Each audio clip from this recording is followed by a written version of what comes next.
بسم اللہ الرحمن الرحیم، السلام علیکم۔ کوئی ایک دن ایسا نہیں گزرتا جس دن یہ ہماری تجربہ کار کہلانے والی حکومت 13 جماعتی اتحاد پی ڈی ایم کی حکومت کوئی ناکامی کے، شرمندگی کے کوئی نئے باب نہ لکھ دے۔ اب آپ دیکھیں کہ روزانہ کوئی ایک دن ایسا نہیں ہے کہ جس دن افسوسناک خبر نہ آ رہی ہو کہ جی آج اتنے لوگ اس میں جاں بحق ہو گئے، آٹے کی لائنوں میں جناب آج بزرگ مر گیا، آج آٹے کی لائن میں لگی ایک خاتون جناب جاں بحق ہو گئی، یہ خبریں آ رہی ہوتی ہیں۔ اور اب یہ تک کہا جا رہا ہے کہ اس کی کوریج نہ کی جائے، یہ دکھایا نہ جائے، یہ لمبی لمبی لائنیں کس طرح سے لوٹ مار ہو رہی ہے۔ لوگ اب دیکھیں کیا حال ہو گیا ہے کہ ٹرک لوٹ رہے ہیں آٹے کے۔ یہ شہباز شریف صاحب کی ذہنیت اس سے باہر نکل ہی نہیں سکی۔ یہ جس طرح پہلے انہوں نے کہا جی سستی روٹی اسکیم، اس میں آپ دیکھیں کہ کس طرح اپنے ہی لوگوں کو وہ ٹرک دیے جاتے تھے اور وہ پھر اس لیے کہ جی ووٹ آ جائیں گے تو جا جا کر جناب وہ آٹا تقسیم کیا جاتا ہے، سستی روٹی والا جناب وہ تندوروں میں جھونک دیے اربوں روپے۔ اسی طرح سے اب یہ کام کیا گیا ہے۔ خود ان کے حامی رپورٹ کر رہے ہیں کہ 75% کہیں واپس چلا جا آٹا صحیح طرح تقسیم نہیں ہو پا رہا، کہیں ایک ہی جگہ پر کئی جناب لوگوں کو دیا جا رہا ہے، ایک ہی گھر میں کئی لوگوں کو دیا جا رہا ہے، بک رہا ہے آٹا دکانوں پر۔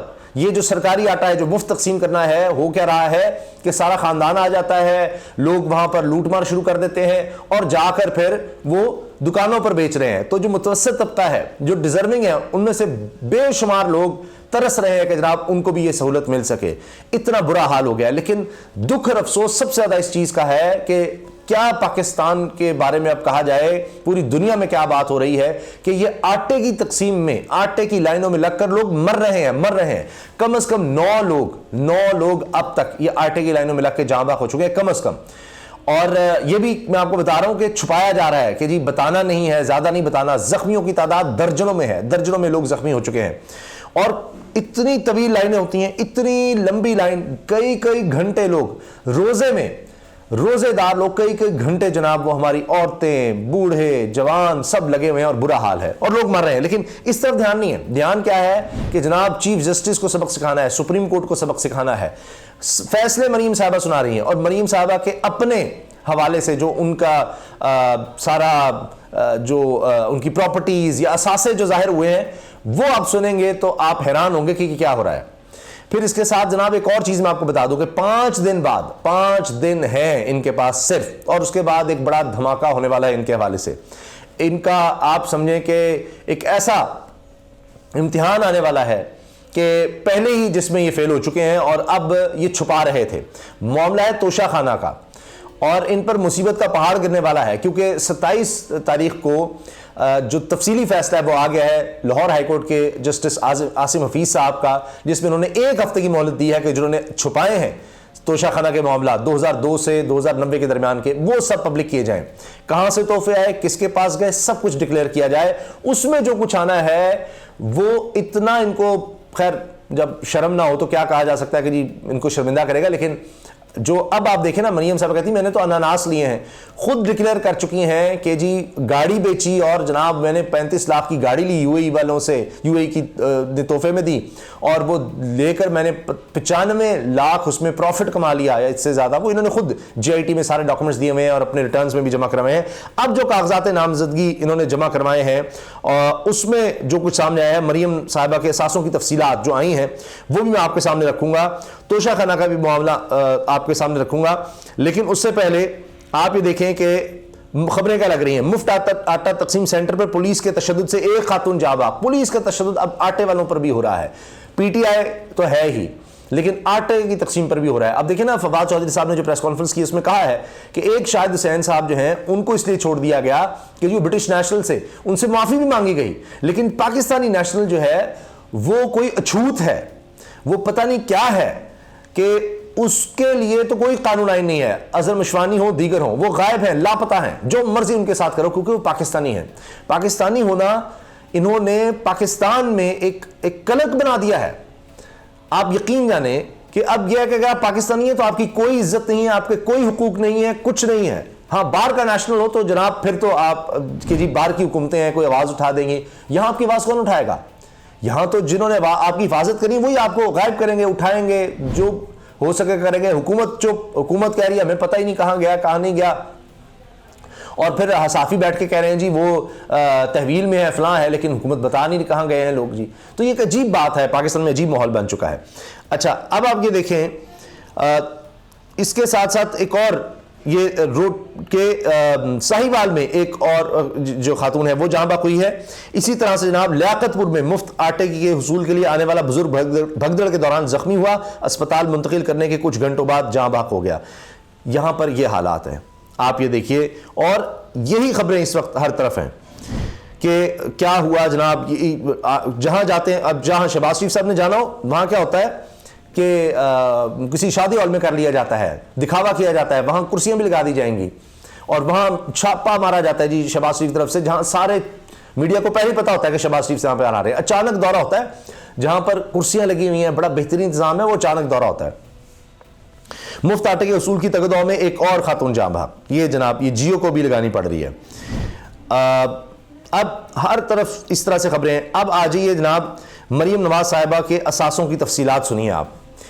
مریم نواز کے اثاثوں کی تفصیلات کے مطابق جناب سینئر نائب صدر مسلم لیگ نون اور چیف آرگنائزر نے مالی اثاثوں کی تفصیلات اپنے کاغذات نامزدگی کے ساتھ الیکشن میں جمع کروائی ہیں. الیکشن کمیشن میں جمع کروائی گئی دستاویزات کے مطابق مریم نواز مجموعی طور پر 84 کروڑ 25 لاکھ روپے سے زائد اثاثوں کی مالک ہیں, جبکہ 2 کروڑ 89 لاکھ روپے سے زائد کی مقروض ہیں. قرض بھی لیا ہوا ہے اپنے بھائی سے جی, بڑے برے حالات ہیں بیچاری کے. مریم نواز نے یہ قرض اپنے بھائی حسن نواز سے لے رکھا ہے. ان کے شوہر کیپٹن ٹائٹ صفدر بھی دوستوں کے 6 کروڑ روپے کے مقروض ہیں. دونوں میاں بیوی مقروض ہیں, اتنا برا حال ہے ان کا. لیکن کروڑ ہا روپے کی گاڑیاں ہیں اور پاکستان کا سب سے بڑا جو علاقہ ہے گھر کا ایریا وہ جاتی عمرہ, وہ وہاں پر رہتے ہیں, لیکن غریب اتنے ہیں کہ قرضوں میں ڈوبے ہوئے ہیں.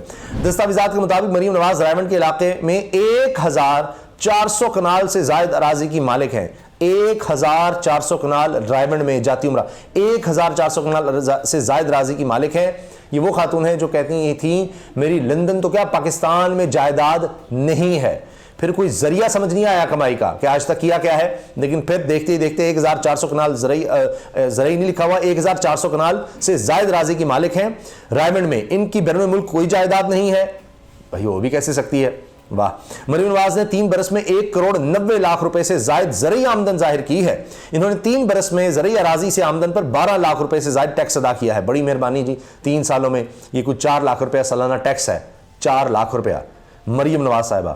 اور ان کا رہن سہن دیکھ لیں, اور ان کا گھر اور ان کی گاڑیاں اور لائف سٹائل دیکھ لیں. سالانہ 4 لاکھ ٹیکس, یہ پچھلے 3 سال کا, اس سے پیچھے جائیے گا بھی نہیں. حدیبیہ پیپر ملز میں 54,59,000 روپے, بس 54,59,000 روپے سے زائد کی شیئر خریدے ہوئے ہیں. مریم نواز محمد بخش ٹیکسٹائل ملز میں 48,21,000 روپے کے شیئر ہولڈر ہیں. مریم نواز حمزہ سپننگ ملز میں 16 لاکھ. جنید پولٹری فارمز میں, اچھا جنید خیال بن بیٹے کا نام بھی ہے تو شاید ان کے نام پر ہوگا, خیر جنید پولٹری فارمز میں 90,000 روپے مالیت شیئرز کی مالک ہے. 90,000 کے مالیت کے شیئرز بھی وہاں بھی رکھے ہوئے ہیں. بہرحال کیا گھورت دھندا ہے ویسے. دستاویزات کے مطابق چیف آرگنائزر مسلم لیگ نون کے پاس اپنی ذاتی گاڑی نہیں. مریم نواز کے بینک اکاؤنٹس میں صرف 78 لاکھ روپے سے زائد کی رقم موجود ہے. ذاتی گاڑی تو بیچاری کی کوئی ہے ہی نہیں. مریم نواز نے کاغذات نامزدگی میں تعلیمی قابلیت ایم اے انگلش لٹریچر ظاہر کی ہے. مریم نواز صاحبہ دیکھیں کیا حال ہے, ان کی پاس ذاتی گاڑی بھی نہیں ہے اپنی, کیا کہا جائے. اچھا جی,